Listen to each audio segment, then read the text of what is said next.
Hello tout le monde, c'est Loli et aujourd'hui je suis super contente de vous retrouver avec cette nouvelle version de ma personne. Et j'aimerais un peu revenir avec vous sur mon aventure capillaire et puis donc comment je suis arrivée à ce brun chocolat. Donc moi depuis toute petite j'admirais ma grand-mère qui avait les cheveux très courts mais très rouges. Et je voulais des cheveux rouges, je voulais ressembler à Ariel la petite sirène qui avait les cheveux rouges. Voilà, il y a un culte autour de cette chevelure. Et donc j'ai demandé à ma coiffeuse de me faire les cheveux rouges en rentrant en seconde. Elle n'était pas pour parce qu'elle m'a dit ça va te les abîmer. Et moi je suis restée bille en tête parce que je suis comme ça. Avec ma maman on s'est renseigné, on a acheté un blush de chez Eugène Perma, je vous en ai déjà parlé dans une vidéo. C'est plus un soin colorant en fait, c'est-à-dire que les blushs il n'y a pas d'ammoniac, il n'y a pas de produit qui vous abîme, qui vous agresse les cheveux et donc ça me faisait un soin, ça me rendait les cheveux tout doux.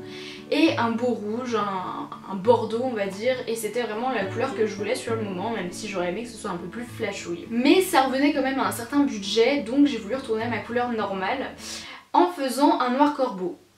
Voilà, alors que je n'avais absolument pas les cheveux noirs. Je me suis dit ouais ça va me faire un look espagnol et tout, sauf que je suis blanche comme un cul. J'ai laissé très peu de vidéos sur ma chaîne avec cette couleur parce que je l'ai détestée. J'ai tout de suite voulu retourner au rouge parce qu'elle m'insupportait. Du coup en mai 2017, pour le carnaval, c'était l'occasion, j'ai voulu me faire décolorer les cheveux et recolorer en rouge pour que ce soit un rouge pétant parce que j'allais me déguiser en Ariel. Donc je suis allée chez une autre coiffeuse qui était un peu plus spécialisée dans les couleurs flashouilles et elle m'a tout de suite dit c'est niette, je te fais pas de décoloration, tu vas avoir les cheveux trop abîmés. Elle a été super sympa. J'étais prête à tout pour avoir mes cheveux rouges donc je les ai eus, je les ai adorés. Il fallait tout le temps que je refasse mes racines, que je mette des pigments sur les longueurs et puis à côté je voulais énormément en prendre soin parce que j'aimais la longueur qu'ils ont. Donc je faisais des bains d'huile de coco très souvent, je mettais des huiles, j'avais des soins, j'avais énormément de choses pour mes cheveux, c'était un truc de fou, c'était une routine assez excessive même. Et pourtant ils étaient toujours secs parce qu'il faut pas s'attendre non plus en faisant des couleurs à ce que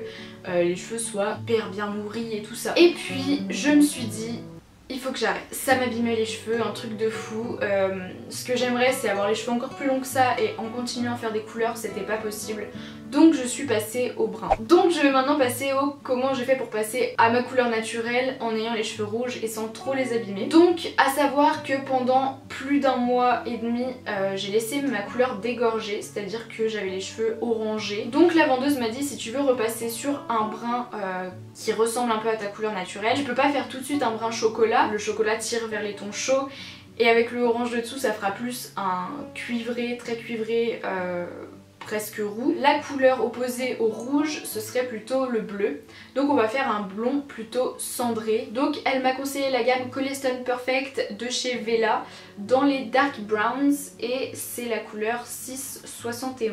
Donc avec le tube de couleur qui fait 60 ml et 60 ml d'oxydant 10 volumes mélangés, j'en avais pour normalement toute la tête, sauf que j'ai une sacrée longueur et qu'au final il y en a même presque pas eu assez. Donc on devait commencer par les racines et étirer après sur les longueurs. Ma maman a choisi de commencer par les racines mais pas trop près du crâne parce qu'au final j'avais déjà les cheveux bruns donc autant faire la couleur plutôt là où il y en avait besoin. Et puis elle est descendue progressivement sur les longueurs. J'ai laissé poser 35 minutes pour un résultat optimal.